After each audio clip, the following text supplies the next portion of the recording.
Tennessee Titans rookie quarterback Will Levis has a chance to be special. I'll explain why on a Will Levis deep dive edition of the Locked On Titans podcast. Let's get it. You are Locked On Titans, your daily Tennessee Titans podcast, part of the Locked On Podcast Network, your team every day.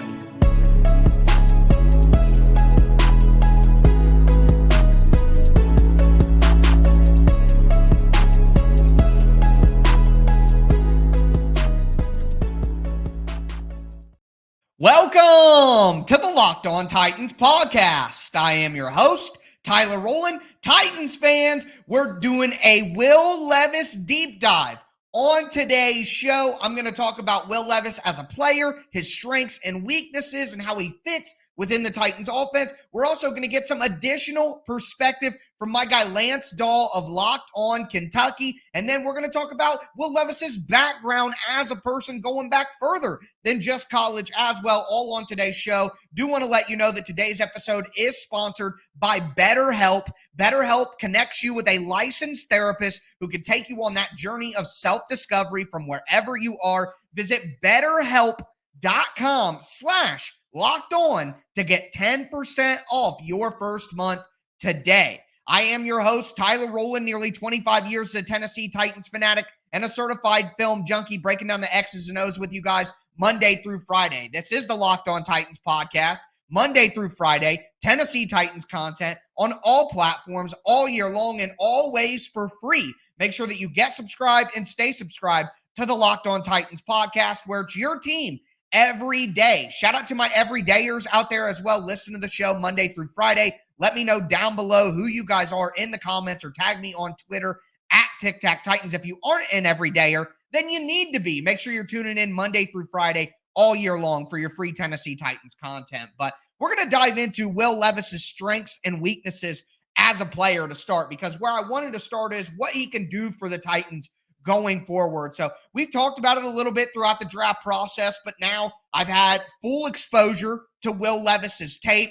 I've had the opportunity to talk with some people about Will Levis and get some additional perspective, get some more context on him as a player so that everything makes sense. And the things that immediately jump out when you watch Will Levis on tape is the quick release. It really is kind of a spitting image of Aaron Rodgers. He keeps it tight up by his ear hole. He flicks the wrist, gets it out quick, and it's something that you just can't teach. The timing on that, being comfortable throwing the ball that way, his quick release is going to help a ton, because especially in play action situations where the Titans fake that play action to the running back, Will Levis has his back turned to the play. He's got to flip around, and he's got to decide very quickly where to throw that ball. So it helps to have a quick release so that the timing of the play isn't disrupted by how long your motion is. That was one of the problems with Malik Willis. He had such a long throwing motion, and he's been able to tighten it up since he's gotten into the NFL. But you can't replicate Will Levis's quick release. It's going to be something that's a major factor in the Titans offense. And not only that, but the velocity at which he throws the ball with that quick release. It's not just a quick get the ball out as fast as I can. Some guys got to wind up to get that velocity. Not Will Levis. That velocity is natural. It pops off his hand. It flies through the air. He throws zingers. Sometimes throws too many zingers with a little bit too much sauce on it. But the velocity is huge. And when we talk about arm strength, this is a point I've been making throughout the last few weeks. We talk about arm strength. We think about throwing the ball down the field. When I think about arm strength, I think about velocity of fitting the ball into tight spaces on the sidelines, medium routes over the middle when you're trying to fit it into a hole. And Will Levis's velocity not only allows him to get the ball far down the field, of course, but it allows him to get the ball into tight windows. So you add the quick release with the velocity of his throws, and it's a major upside win for the Titans. I want to talk about Will Levis as a runner as well. He's physical. He'll bull you over. There was a specific example that I can think of in the Missouri game where he bulls over a defensive player to get 1 or 2 extra yards when he's a yard or two away from picking up a first down, and he gets the first down. So that physicality is huge. Now, it cuts both ways, though, okay? It cuts both ways with that physical running, but I love to see that. Talking about schematic fit in the offense, Will Levis had a ton of schemed up throws where he's throwing screen passes, tunnel screens, bubble screens, quick release screens to tight ends and shotgun, all of that, taking deep shots down the field off play action, hammering balls over the middle in the intermediate range off of play action, taking advantage of the gravity that those play action fakes have. He didn't play in this nonstop shotgun, spread it out, run and gun offense like you see a lot of these quarterbacks playing in around college football. He played in a pro style, traditional style offense. Yes, it had a ton of shotgun elements to it, had RPO action, had read option action in it as well. But there was a lot of under center, handoff, outside zone, inside zone, audibles, checking at the line of scrimmage, reading what the defense is doing and changing plays, things that you don't see a lot from college quarterbacks or college offensive schemes. So whether we talk about the arm talent, whether we talk about his ability as a runner, whether we talk about his fit within what the Titans want to do on offense, yes, the Titans are getting a new offense with new concepts, but don't fool yourself. There is still going to be an element of the run game that is the basis of the offense, still going to be heavy play action, bootlegs, rollouts, all of that. That's not going anywhere within the new offense that Tim Kelly is bringing to the Titans. So Will Levis fits within that. He has the physical traits to do so. Some issues, though. We do have to talk about some issues here. His footwork is just not good enough. He'll have his feet in the wrong place. And when you think about footwork, think about a baseball stance. When you're getting ready to swing, you want your feet basically lined up with each other, a little bit wider maybe than shoulder width, so that you have a good balanced base. That's what you want to do when you're throwing the ball as well, okay? Well, Will Levis will have his front foot a little too far out in front of him, okay? And what happens is it stops him from being able to twist his hips correctly to throw the ball right. It kind of stops him so he can't get all the way through. That footwork right there leads to inaccuracies. And on his tape, you see ball placement issues. There is an interception in that Missouri game that I referenced earlier where he has a guy wide open over the middle of the field. It's a little behind the receiver. Now, you would expect the receiver to catch the ball. Don't get me wrong. If that happened in a Titans game, I would tell you the wide receiver needs to catch it. But the ball being just a little bit behind his target rather than in front of his target so he can keep running turns it from a run after catch opportunity to an interception that goes off the receiver's hands behind him, flies up in the air, and is picked off by safety. So his footwork leads to inaccuracy. He has the tendency to throw balls high as well because he wants to lean backwards and throw it, and it sails high. And you're just going to have turnover-worthy plays if you continue to do that. When we look at, and I talked about schemed-up plays earlier, how he has a lot of screens, a lot of delay screens, and a lot of those rollouts, all play action and design plays. He had a tendency to, I guess, rely too heavily on the schemed up play. And if it's not there, he's just not going to give you anything. That is another thing that really concerns me here with Levis, his instinct, second reaction.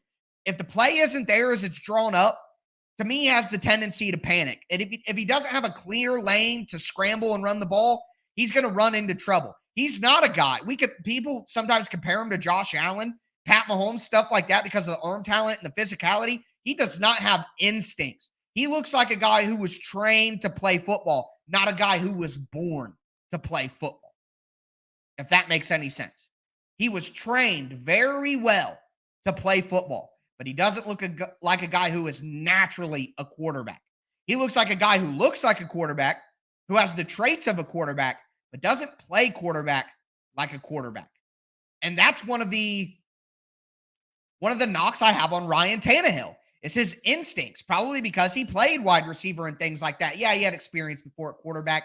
But to me, it's just, you don't see a guy who has the natural feel to him. And look, that guy was born to play quarterback. No, that guy looks like he was born to play sports, but doesn't have the natural feel of a quarterback that you would like to see, at least that I would like to see personally. But the scheme fit is there. The size at 6'4" is there. He's got the traits. Can he develop the instincts? Can he develop the feel through repetition? That's what matters. That's what's going to matter going forward. But with that being said, we're going to talk to Lance Dahl from Locked On Kentucky, and he's going to give us some additional perspective on Levis's time with Kentucky during college. Before we get into that, though, do want to let you guys know that today's episode is brought to you by BetterHelp Online Therapy. Look, guys, life is tough. Life is difficult. There's past traumas that we've all been through, tough days that we've all gone through. And even if you're somebody who doesn't feel like you've gone through a lot of trauma and things like that, still the journey of self-discovery throughout life can be a difficult journey to navigate. Well, you can get help with that from our friends over at BetterHelp.com.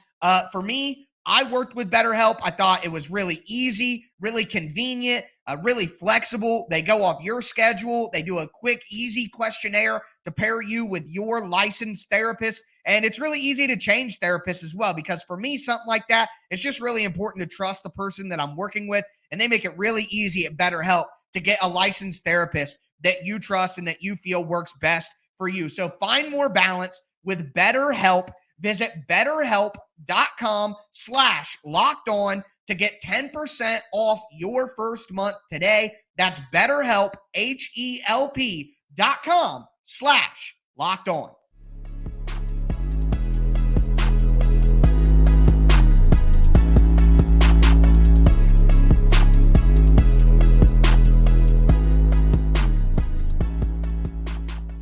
Titans fans, let's continue this Will Levis deep dive edition of the Locked On Titans podcast. We talked about how he fits within the Titan system, his strengths and weaknesses as a player on the field. But now I want to get some additional perspective from somebody who covered Will Levis during his years at Kentucky. I am very, very excited to bring on Lance Dahl, part of the Locked On Kentucky podcast.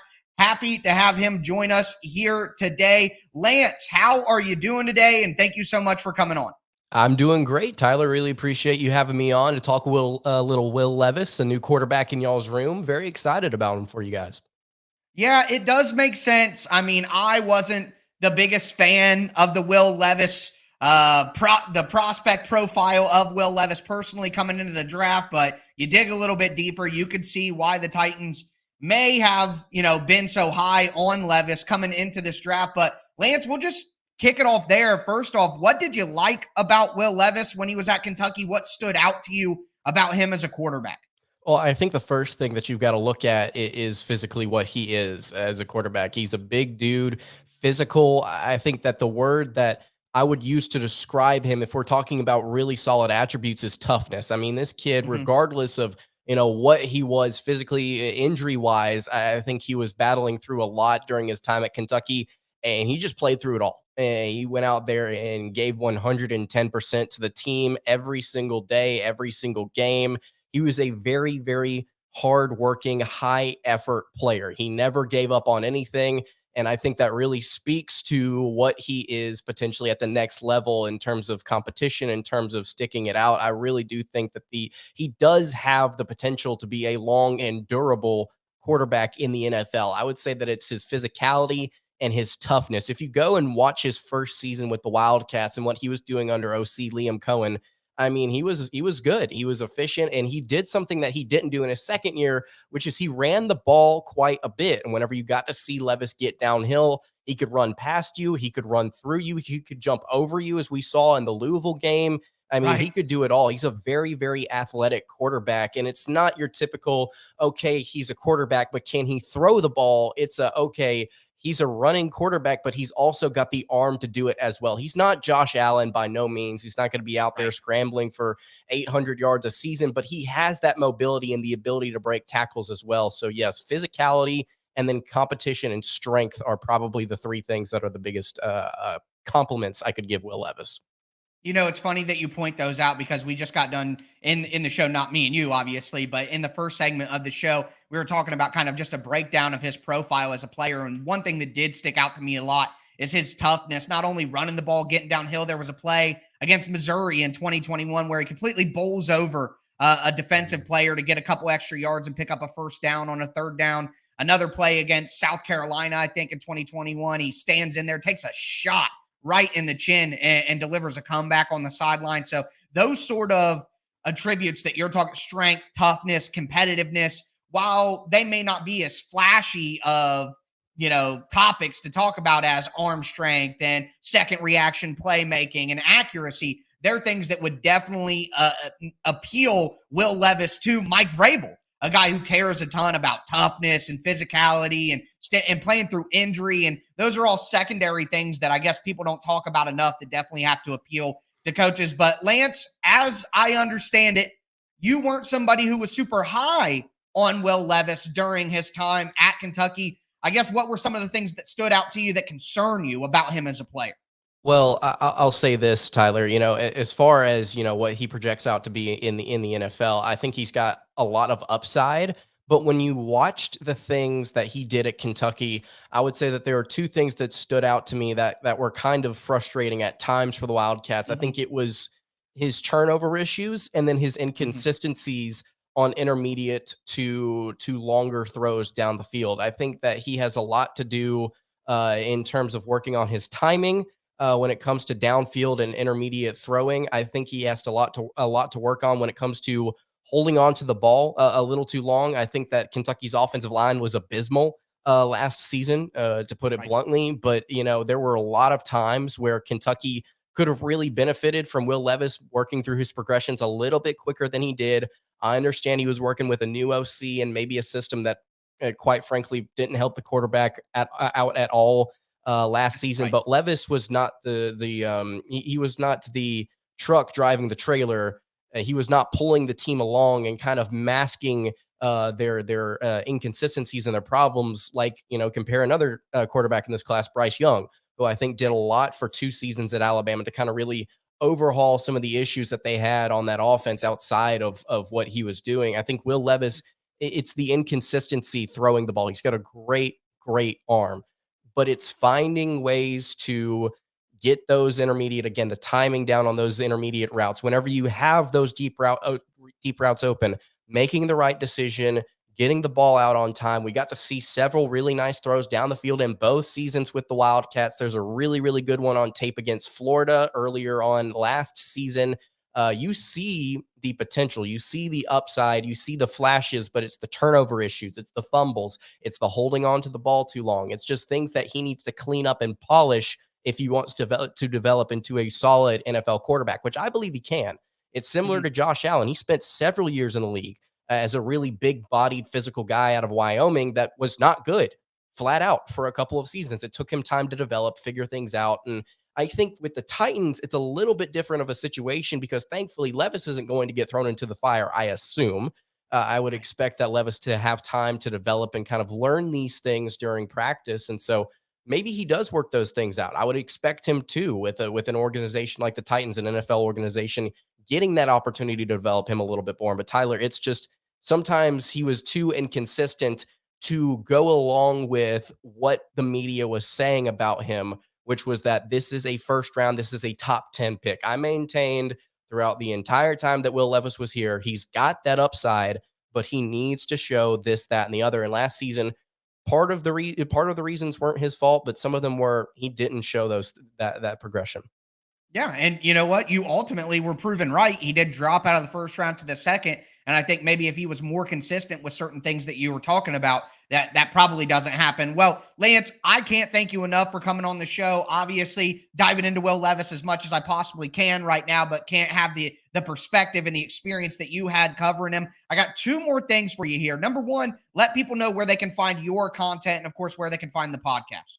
Absolutely. Well, you can check out the Locked On Kentucky podcast wherever you get your podcast. You can also check us out over on YouTube. Just search up at Locked On Kentucky. And if you're there, subscribe. We got a lot of great content coming out. If you care anything about basketball, you will want to stick around and hang out with us. And if you want to talk a little bit of Will Levis, leave some comments. I would love to discuss that as well. Absolutely. And there are a lot of people who are Kentucky fans who watch the Locked On Titans podcast, listen. So definitely give Lance a follow and a subscribe out there. The last thing, though, I left the most important thing for last. I saw on your Twitter bio that you consider yourself a wing connoisseur. I think we may be cut from the same cloth. So I have a few questions to ask you. 1, traditional or boneless? And then 2, your favorite sauce?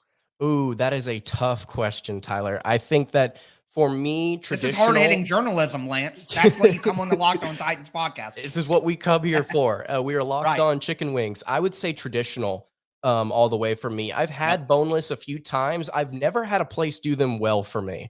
Like every single time I've had them, I'm like, I feel like this could be better, but this Right. is not this restaurant's A game. And then I would say, as far as sauce goes, I'm a big fan of Nashville honey hot. Anything that's Mm, like the Nashville type of flavor, I love that type of sauce. I'm just a huge fan, to be honest with you, Tyler, of anything that may just light my mouth on fire. Like if I'm looking right. at a menu, if I'm at B Dubs, if I'm at a place where they serve wings, I'm asking what's Mhm. the hottest thing on the menu, and I'm probably going for that or something right underneath it. I really like those spicy flavors, so absolutely, I would say Nashville hot. I would say some type of Cajun, and then lemon pepper is a lemon garlic pepper is a classic as well. Those are all really good to Right. me. Right. Absolutely. What a hard hitting list. I mean, that is what the people want. Lance likes it hot. We like it hot here on the Locked On Titans podcast. We're going to continue the Will Levis deep dive here in just a moment. But Lance, thank you so much for coming on. Absolutely, man. Thank you so much for having me.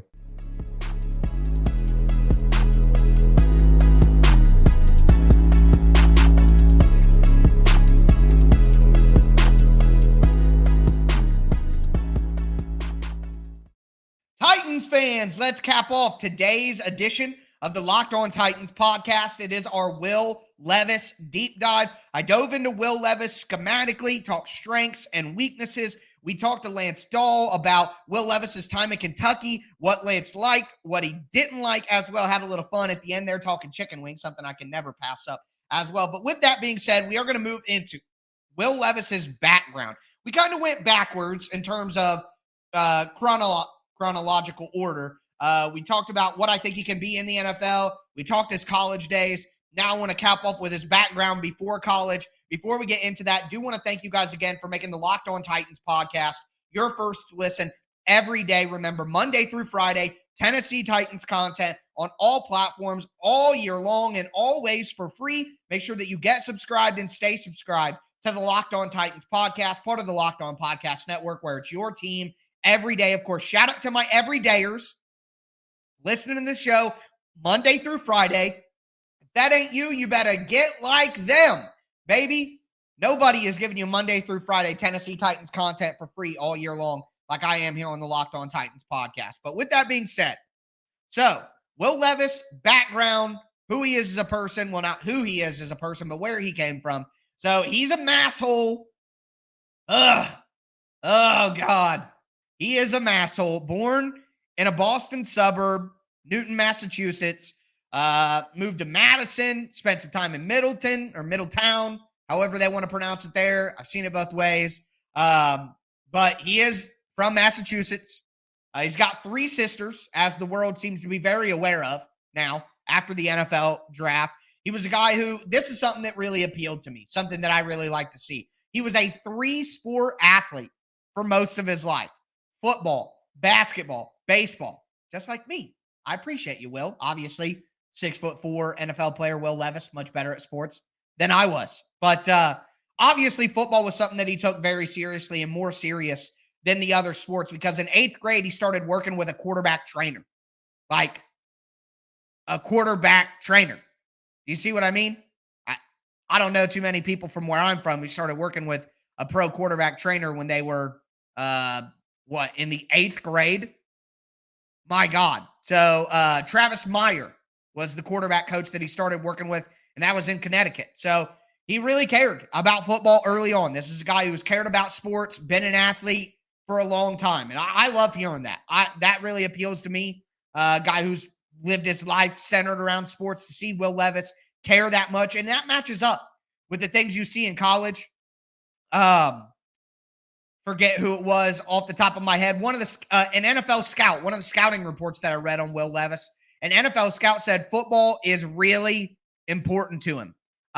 Former offensive coordinator Liam Cohen, who worked with the Rams for a long time, but was the guy with Will Levis as the coach in 2021 when he had his good year. He even said the team feeds off him. This was at Kentucky. His personality is one that guys naturally follow.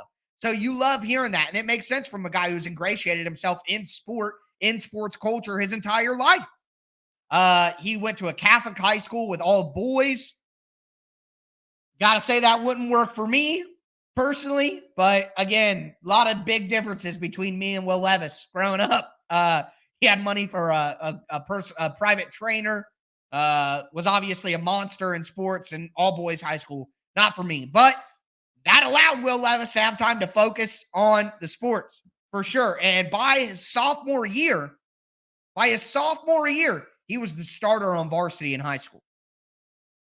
So he was ready to go right away. His senior year, he set a bunch of records at his school, most passing yards. He had like 27, close to 2,800 passing yards, 2,793. I believe that it was 27 passing touchdowns, added 6 touchdowns on the ground. He was second team All-State. Who was a better quarterback than Will Levis in Massachusetts in 2015 or 2016, whenever he was a senior? Who did that end up being? Wow. That's something you can hang your hat on there. As I mentioned, though, multi-sport athlete. Levis also lettered in baseball. So he's a good baseball player.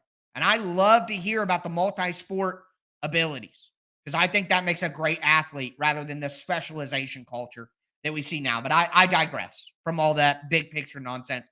4.0 GPA. So he's not a guy who slacked off with his studies. And look, I'm sure an all-boys Catholic school is probably more difficult than regular public school. I'm certain of it. But high school is not super difficult anyway, so I don't want to act like he's some genius. But 4.0 in high school, to me, that just meant he gives effort. That's really what it takes in high school is just effort. You know what I mean? So Will Levis is a guy who gave effort everywhere he needed to, checked all the boxes, did all the right things. Wasn't really a guy who was highly recruited going into his junior year, but at Nike's The Opening, which is a high school football event, he was the first quarterback to win the ratings MVP.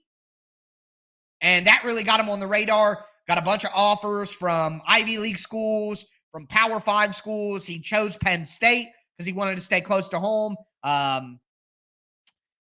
and play for, God, it makes me mad when I forget stuff like this. Went to Penn State, wanted to play for, oh man, I can't believe that I'm forgetting the coach's name. You guys got to let me know down in the comments, but I got to move on. It'll come to me here in just a moment. Either way, he went to Penn State and he was there for 3 seasons, redshirt, 2 seasons, but ultimately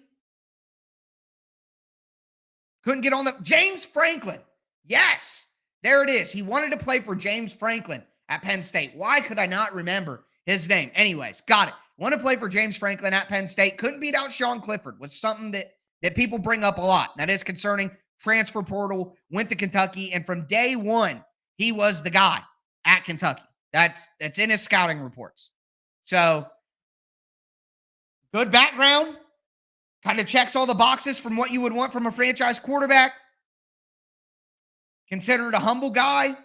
He has the right wiring as a person to take hard coaching and get better and improve. Clearly in the weight room, he's a driven dude. So I get the strengths. I get the scheme fit. He showed things in college. He has the background that makes sense.